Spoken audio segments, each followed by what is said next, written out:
Hello and welcome to another episode of Historic Hindsight. I'm John, that's Tom, and today we're going to talk to you about choo-choo trains. That's right, Johnny. Choo-choo trains just cannot get enough of Thomas the Tank Engine and all of his trains. Have we not exhausted all of the train topics? No, because this particular one is about a train robber, and it's more to the point about what happened to him after he passed away of natural causes. Wink. He was buried and forgotten? He was not apparently written about at some point. He was not buried and was not, well, kind of sort of forgotten.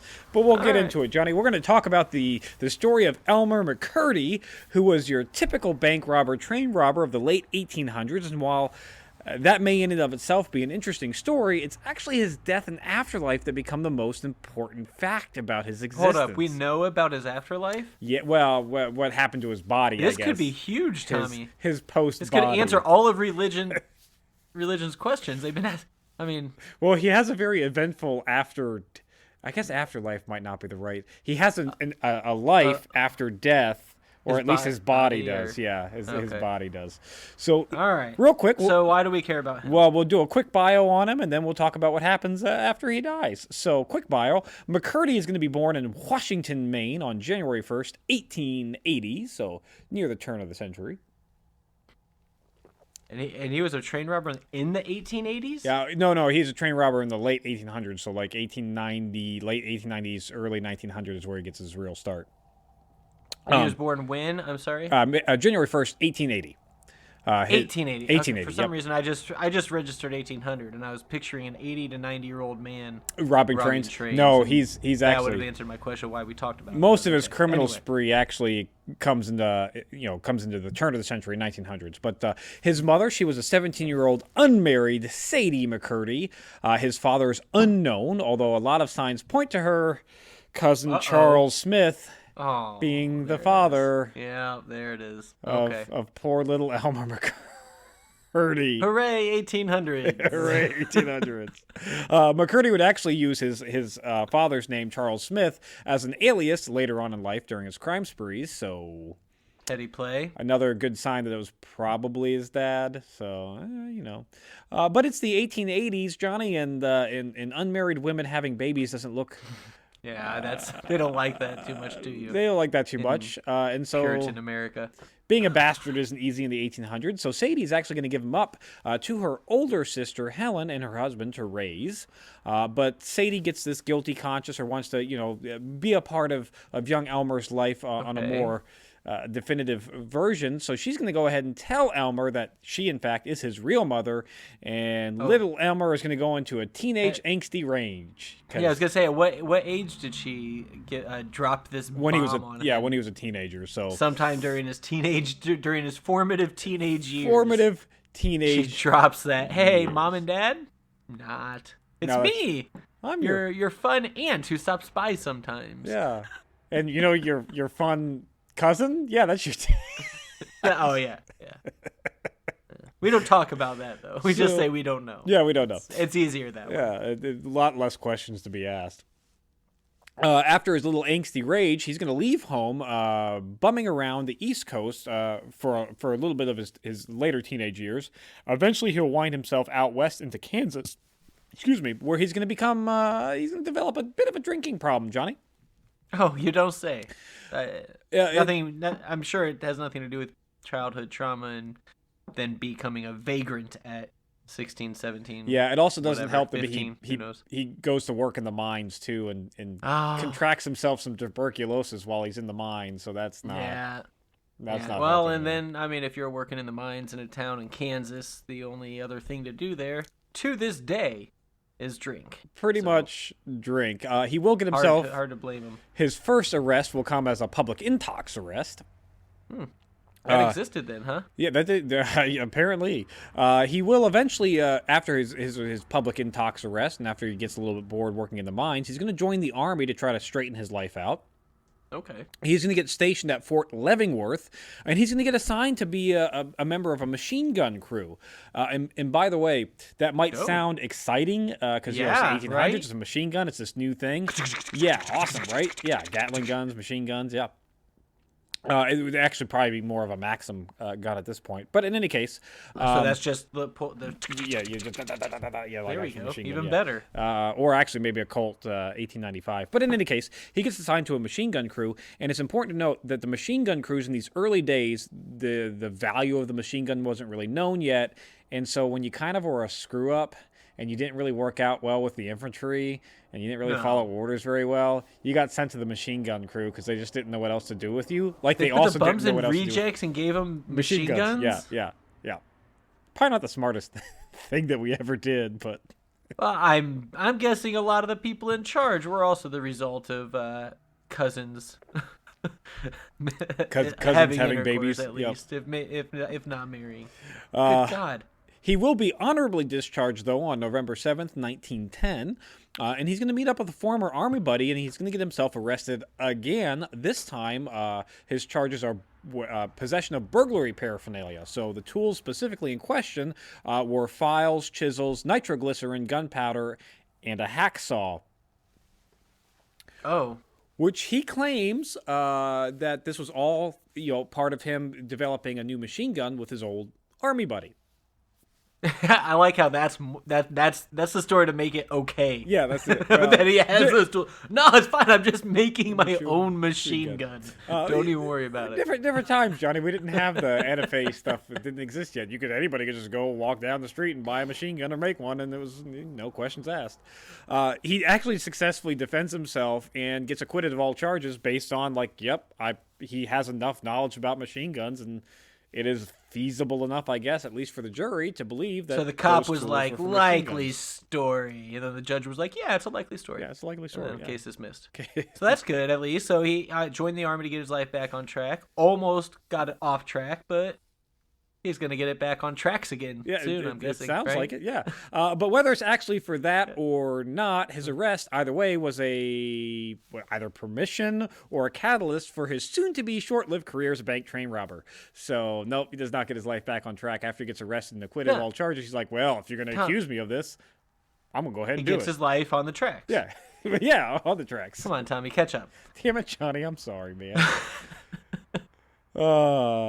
Any case, after he gets his life on the tracks, he's going to begin using nitro that he learned in his old mining days. He learned how to use the nitroglycerin as part of the whole mining process. And then is he making his own at this point, or is he? Can you go buy it at the drugstore? I don't know if he's making. I would assume he's it? making it his own because nitroglycerin itself is pretty volatile, and I don't know if you could just go off and buy it off the shelf. And it's specifically the newspaper articles reference nitroglycerin, so it's not like he's using dynamite, which is like made with nitroglycerin. But he's actually using the liquid. Crude version. Yeah, he's just making his own explosives, is what we're gonna assume. That's what I would assume. Probably the safe bet of that is that he was probably making it himself because he doesn't. Well, dynamite expert or nitroglycerin expert or explosive expert is a very expert term because he's not very good at it. Oh, well, but I mean, to be fair, still alive. Still alive, yeah. Well, yes. So not that bad at it either. But he has a habit of using a bit too much nitroglycerin. In one robbery of the Iron Mountain, Missouri Pacific train, he and 3 men are successfully able to stop the train, but McCurdy uses a bit too much nitro and blows the safe out of the train. And most of the $2,000 that were in the safe just blew up with the safe when it went out of the train. Of that $2,000, they were only able to recover $450 of silver coins that mostly just happened to be melted into the safe together. That they had to pry, now, pry out of the safe. So the idea is, or the method to train robbery is you stop the train, put something on the tracks, whatever the heck you have to do for that. Then the nitroglycerin is then to blow the safe open. Off. Yeah, it's supposed to be open, not out. Not off. Yeah. Blow the door off, not the whole safe out of through a train. Our train doors, they were. I mean, they're wood. Metal, or wood probably, or thick wood or metal. Wood, yeah. So it's not the easiest thing to do. That's a little too much. But instead of like firing McCurdy for being kind of a buffoon and using a bit too much nitro, the crew retains him. McCurdy and his crew attempt to rob the Citizens Bank in Chautauqua, Kansas, where he is literally going to blow the safe through the wall in that bank as well. So we're seeing a pattern here.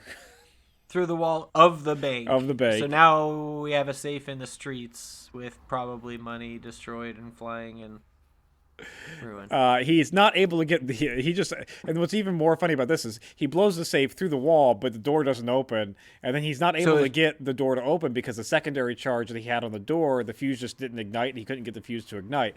While all this is going on, the lookout, who's supposed to be looking out for the marshal or the local police, he gets scared and runs off because, loud explosion, safe in the middle of the street. They made a little noise. Yeah. They may have given away what they were trying to do.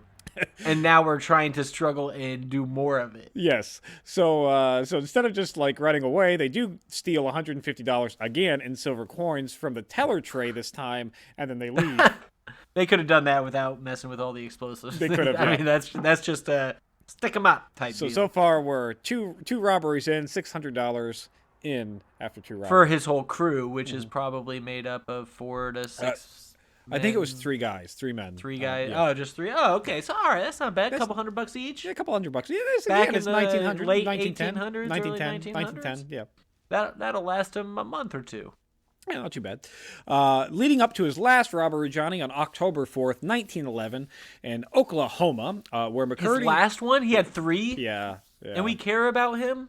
Because I told you it's his afterlife that's the more important. Right. Well, let's finish off with his craptacular robbery career. Yep. McCurdy and his crew are going to attempt to rob the Katy train, which is supposedly containing $400,000 for the royalty payments to the Osage Nation. LOL, he's actually legitimately stealing from Indians who've already had their lands and everything pillaged. Like, this is the money that we're giving to a tribe. And then this is like, sorry about on a everything that we've done to you. Yeah, this is a reservation payment. And he's going to take and he's going to try to take it. But he gets his information mixed up, and he does not, in fact, rob the Katy train. Him and his ace crew rob another train that had no money on it, Johnny. Wrong train. No $4,000. Wrong train. What they are able to get away with is $46 from the mail clerk, a bottle of whiskey, and the conductor's watch. And it is ironically going to go down. Were they wondering why the security on that particular train was less than what they may have expected for something carrying $400,000? Yeah, and at least according to the local papers, it is the lowest valued train robbery on record. You try to get the safe, obviously, but then if Red Dead Redemption 2 has taught me anything, after that you walk down the train car and you make all the people in there give you their money, and watches and whatnot. And they apparently didn't do that. They didn't want to steal from the people. No, I guess they're those had some like a code of ethics where they're like, we'll only steal from Native Americans that we've already stolen from. Yes, pretty much, I guess. And banks. After this successful robbery, I mean, they did come away with some money, so it is technically speaking successful. So they didn't get arrested. Yeah, I mean, if you don't get arrested, that's a success. All in all, his whole robbery, his spree was $600 or $646. Yeah, so not. Do you know what the conversion on that is? No, I didn't bother looking up the conversion. If you want to look it up while I continue to talk, you got it.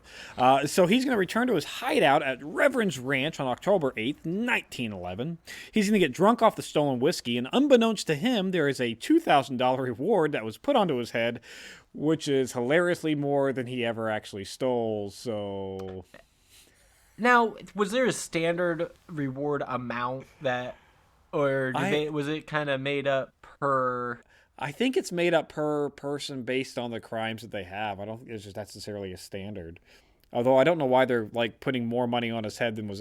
I mean, I guess technically speaking, that first robbery they did blow up $2,000 of potential money. They blew up a ton of it. So yeah, they could have had a lot there. Well, and I think it comes down to how dangerous they are. Because if you're stopping trains and robbing people, that's dangerous. Yeah. So it's looking like $600 some odd dollars would be about $18,500 some odd dollars. Yeah, so that's not a lot. I mean, it's not much for 3 robberies. For three robberies and for 3 robbers. people. Yeah, it's six grand each, which I'll take $6,000 if you want to give it to me. But I'm not going to take six. I'm not. Yeah, I'm not going. Like, I'm not risking my life or going to jail for $6,000. Yeah. No. No. You're gonna have to add like 4 zeros to really consider that. Yep. On October 7th, 1911, 3 sheriffs, brothers Bob and Stringer Fenton, and their partner Dick Wallace, they're going to track McCurdy to a hay shed following the empty whiskey bottle that he just threw on the ground on his way to So what they do is they have bloodhounds. They're walking around. They've got bloodhounds. Okay, now you didn't say that. You said these 3 men found him based off some video game clue that of like a highlighted bottle in a field that they walked across, and they're like, they do find the stolen empty whiskey bottle. This was led there by the bloodhounds. They track him to a hay shed out there at the ranch. But they're going to wait until morning to actually confront him. Their thought here is that they'll just stay outside the building, wait for him to come out, stick him up, and then that makes sense. Hopefully just surrender. It's got to come out of that hay barn sometime, right? And might as well, I guess, let him get a good night's sleep on some hay. I guess that's what they're going for. That had to have been the first place they were looking at for fugitives and stuff anyway at that time, right? Like, everybody's hiding in the hay. Right? The hay barn, yeah. If Hollywood's ever taught us anything, yeah. I mean...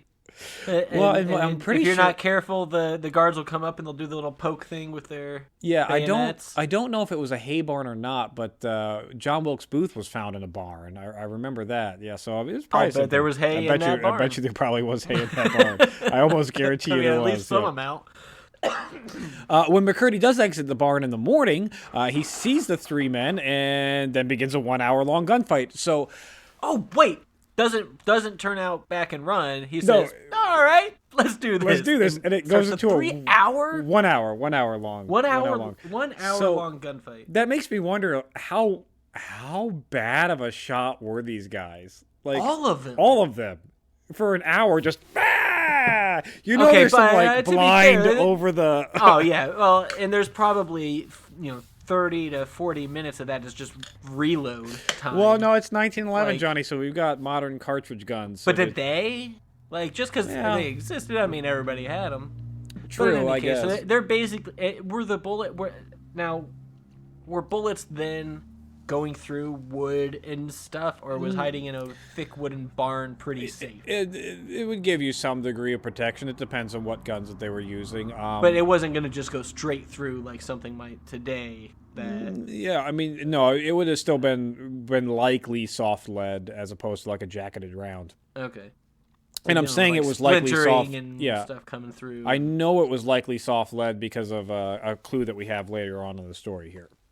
All right, so he has an hour-long gunfight that ends with... It's going to end with none of the sheriffs being injured, but poor McCurdy's going to get one lucky round, or unlucky, depending on how you want to look at it, into his chest while he was laying on the ground. None of the sheriffs know... He was laying on the ground? Yeah, he was laying on the ground for cover. And just unluckily caught one in the chest. None of the sheriffs know which one was the one who actually shot him. They were all kind of just shooting and... They were all just surprised somebody hit him. I think you might be right. Holy shit, we got him! Cheers, boys! So we got poor McCurdy's dead, and this is not where the story ends. And he was dead. Yeah, is dead. All right, not where the story ends. It's actually I thought where it begins. you said kind of lucky. I thought you were going to say that he recovered because it missed all his organs, but I forgot. This is really 1900s, and anybody getting shot in the heart nowadays. But if he was just somewhere else in the chest, missed the organs. I gotcha. McCurdy's body is going to be taken to an undertaker by the name of Joseph L. Johnson in Pawhuskee, Oklahoma. Johnson was particularly proud of his embalming of McCurdy, and he was disappointed when nobody came to claim the body. And, of course, he spent time and money on the body. Embalming the whole thing? Yeah. Which I imagine at the time was new-ish? No, they had embalming all the way back at least through the Civil War, because if you wanted to pay I guess they've been embalming since... the Egyptians and shit. Yeah. But like what as far as the preservation of the body, presenting for casket type. Yeah, that's because I imagine he did his makeup on and and it's still relatively. I mean, it's not brand new, but it's still relatively new. Yeah. Yeah. But they were doing that back in the So Civil he was War. proud. He was feeling good about it, and nobody came to get it, so nobody could be like, "Oh man, it looks just like him." Yep. My So in an train attempt, robbing, shootout, dying cousin. I wanted to have his cousin baby. inbred, yeah.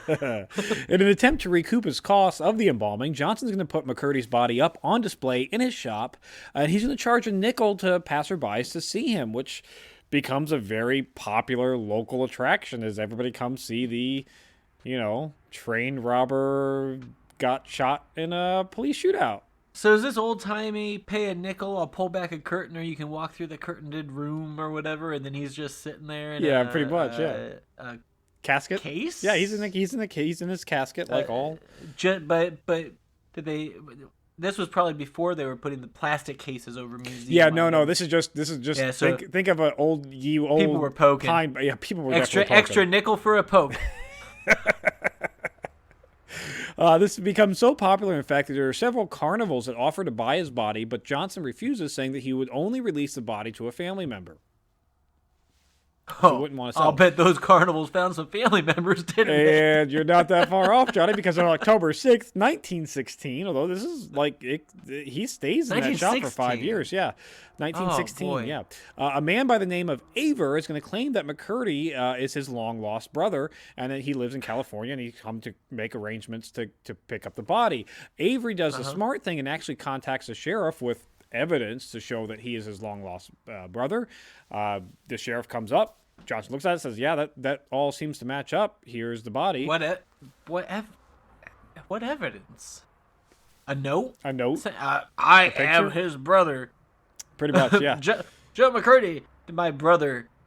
This is a letter that I wrote to you and I'm specifying this for no Aver reason. also makes sure that he pays all the arrangements for the costs of the embalming, funeral, all that fun stuff. So Johnson gladly so the embalmer's like, okay, yeah, I got my money. And also, he made 5 years worth of nickels from people paying to see some dead embalmed bad train robber. A very bad train robber. Yeah, but that part doesn't really matter so much.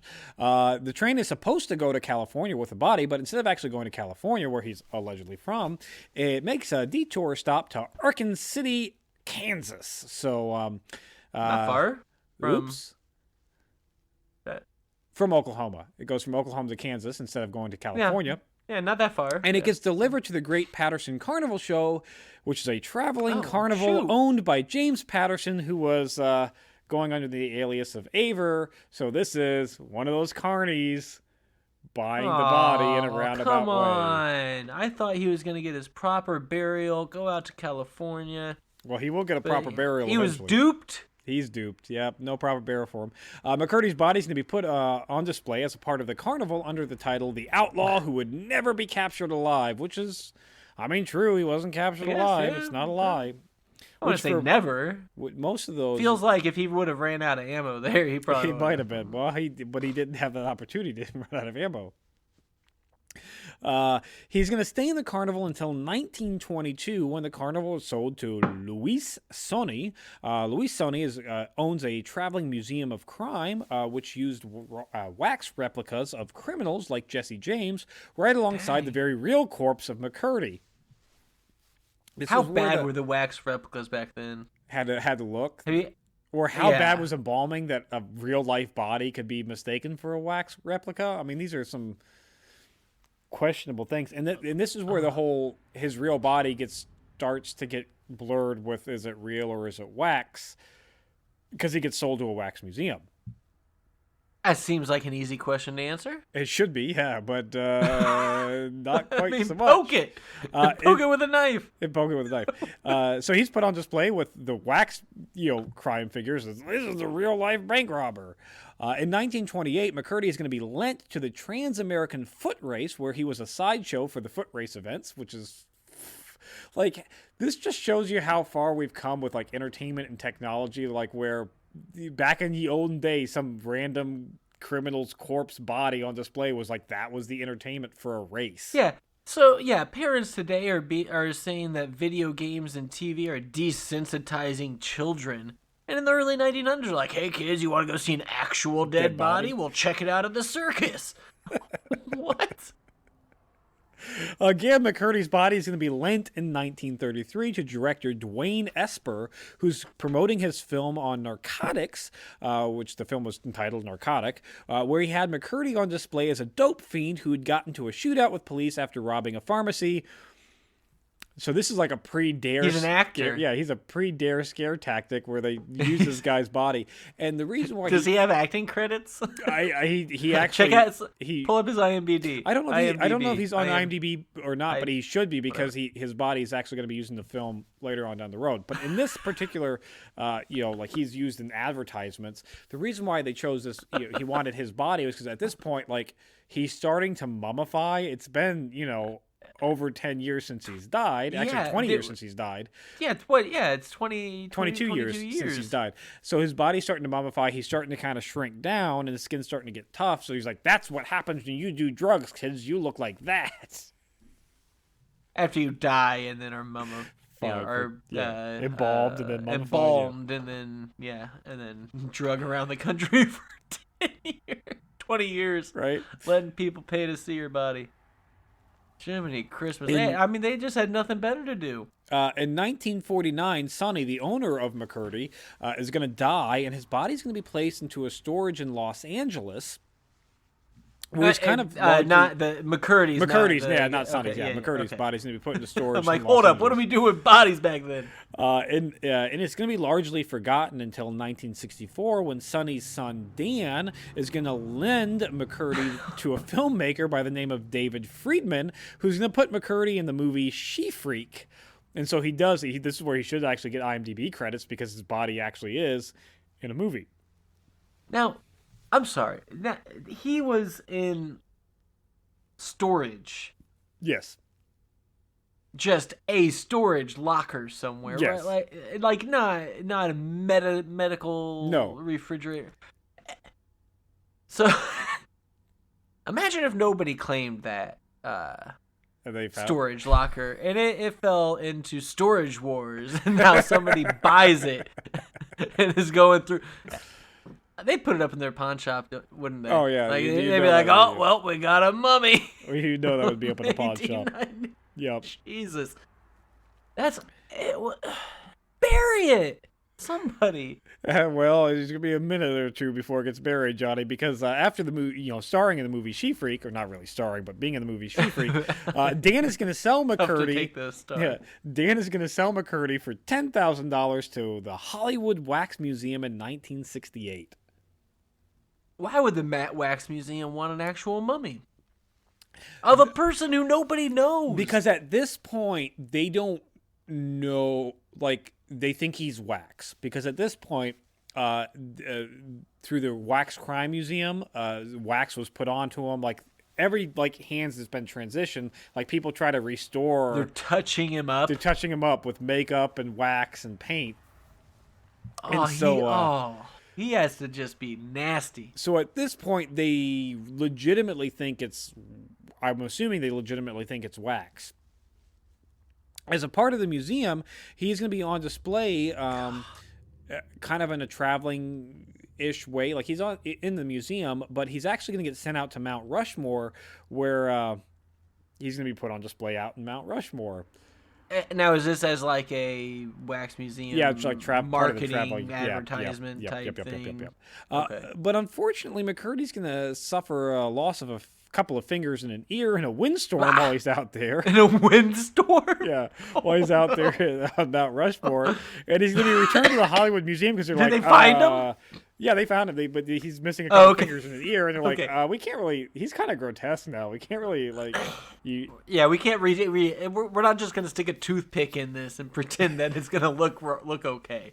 Fingers that might work for the ear, it's not a chance. So he's returned back to the Hollywood Museum in Hollywood, where it is determined that he looks way too gruesome and not lifelike enough, which is hilarious because this is actually a human being. Because it's an 80-year-old dead body. Yeah. Or however old. I've lost track at this point. 50. Too gruesome though. Well, it's 1968, so yeah, it's almost 60 years. 57 years. Yeah, 57 years since he died. He's too gruesome, not lifelike enough for a display, so they put him back into storage. McCurdy is again going to be, yeah, he's going to be, his body. He's going to be again sold to an Ed Learsh, who is a part owner of the Pike, which is an amusement park in Long Beach, where he's going to be put on display in a fun house, Johnny. They put him like in the House of Mirrors or something. Yeah. Ah, because he's gruesome. It's a fucking scary thing, right?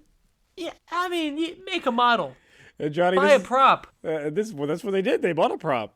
No, one that's not however many thousands of dollars that they paid for this actual dead human body. Or maybe just a poorly made wax statue at this point. And the real body is all the weird... made into crayons. I don't know. What do you do with an expired wax statue? There it was there. But the story's going to get even more ridiculous because on December 8th, 1976, while filming an episode of this $6 Million Man, we can rebuild it. That's right, yeah. The production crew, they're filming here at the park, the amusement park, and they're going to move McCurdy's body. And when they do, his arm falls off, exposing a human bone and muscle tissue, and the whole production crew goes, "Oh, what the fuck?" Gotta call the police on this one, because that's a body. They thought they didn't have an actual body. Yeah, they thought it was a wax. They thought it was a wax, just a wax prop at this point. So when they see an actual human bone and muscle tissue, the owner of the amusement park is like, shit. Now, at what point that it changed hands do you think the person told the next person that they were buying a wax figure? I'm going to go ahead and say at least assumptions were made when it got to the Hollywood Wax Museum. I think is where people just assumed it was wax, and when it was sold. And so, if you're buying something from the Wax Museum, you're assuming it's fair to assume you're buying a wax figure. Okay, I think that's where I'll the buy it. Yeah, I'll run along. I'll go with you on that. Good God, somebody, how? Siberian, please. Kudos to the embalmer, I guess. Yeah, right? That's the body that lasted like 70 years. It was embalmed well enough that people thought it was wax after 20 years. The production crew, like I said, they immediately call the police, where they are met by a coroner, Joseph Choi. Choi is going to conclude that, yes, in fact, it is a human male who died of a gunshot wound many a moon ago. He determines that it was many a moon ago because, well, A, the body's mummified, so it had to be a minute. Because have you seen it? Have you seen it? But they find several layers of wax, multiple layers of paint, including a torn amusement tickets that had been shoved into the poor man's mouth. At the time of the autopsy, he weighed 50 pounds. The autopsy was able to date McCurdy's body via an arsenic type of embalming fluid that was used that was dated around the early 1900s. Okay. They also are going to find a fragment of the bullet, which is called the gas check, which in early smokeless powder cartridges that pushed lead a bit too fast for the rifling, you had to have a harder metal gas check on the back of that bullet. Oh, okay. So that it would grab the rifle and give you the accuracy, but without destroying the lead.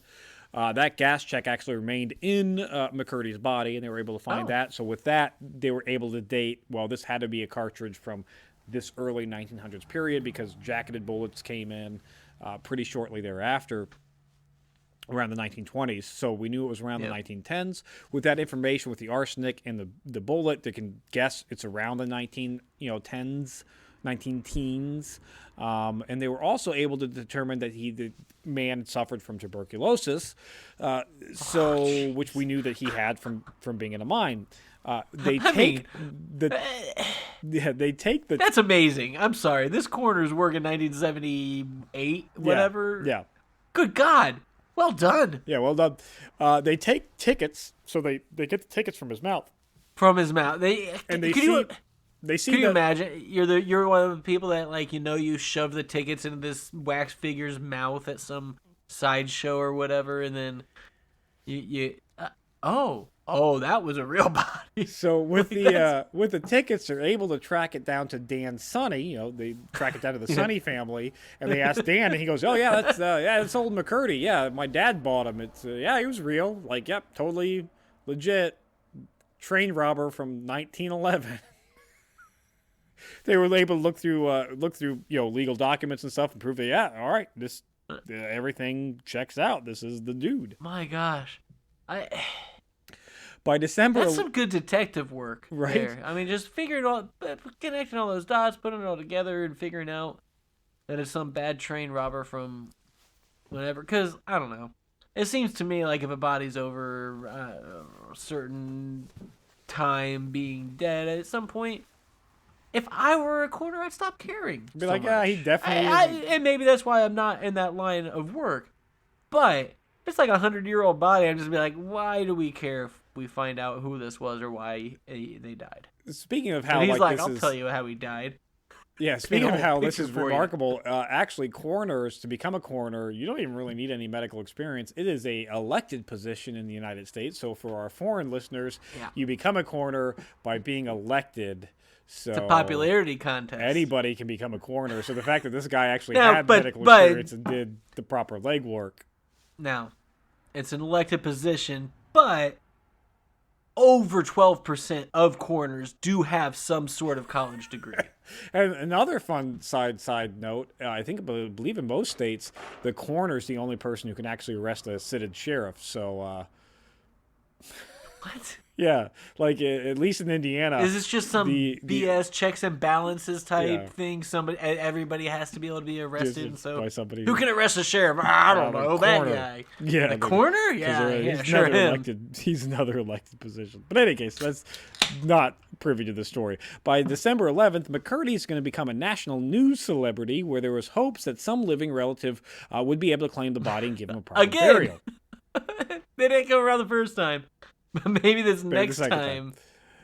There's a man by the name of Fred Olds who represents the Indian Territory Posse of Oklahoma Westerns. Very fun title and name. Okay, rolls off the tongue. He's going to convince the medical examiner to allow Olds to be buried in Oklahoma with, and he's going to cover all the charges. He said, look, nobody stepped forward. It's not likely that anybody's still related to this guy or that anybody's going to step forward because he's been dead for so long. Or if they even know if they were related to it. So Fred Olds says, yep, I'll pay for all the the burial costs. He's the Indian representative of the Territory Posse of Oklahoma Westerns. Yes. Yeah. But why? Well, Johnny, we're going to get there. Just to give Afterlife type thing? He figure, is he just doing him a favor because of all the favors the natives were done by the white guys? Well, you would think it would be out of the goodness of his heart, but like everything in McCurdy's story, there's some kind of financial or other alternative ulterior motive, because on April 22nd, 1977, McCurdy is going to finally be laid to rest 65 years after his death. There's going to be 300 people in attendance at the Boot Hill section of the Summit View. I think it's just people who are like interested in the news story, so they come to watch him get buried. I don't think they actually. All right. But he's going to be buried in the Boot Hill section of the Summit View Cemetery in Guthrie, Oklahoma, next to outlaw Bill Doolin. And there it is. It's clearly designed to have two outlaws buried next to each other as some kind of just a tourist thing. Trap. Yeah, pretty much. But to ensure that nobody's going to actually steal his body, McCurdy's going to be buried underneath 2 feet of concrete. What? To ensure that his body doesn't get dug up and stolen. Now, was he buried inside of the concrete? Yeah, otherwise he's buried in a casket and then concrete's poured on top. 2 feet of concrete's poured on top. I mean, you can dig next to it and underneath, then probably.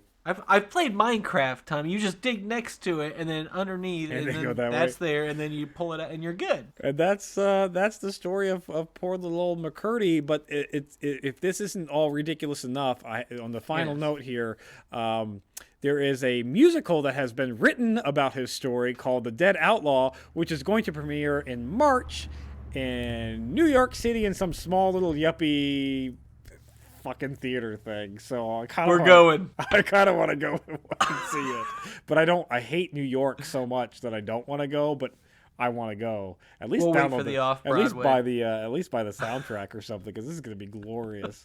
So there's something you never thought you wanted to know about, but yep, 65-year-old corpse finally getting put to rest. That's it for this week in Historic Hindsight. Thanks for listening. Be sure to subscribe, rate, and review, and join us next week when we talk about the Battle of Pea Ridge.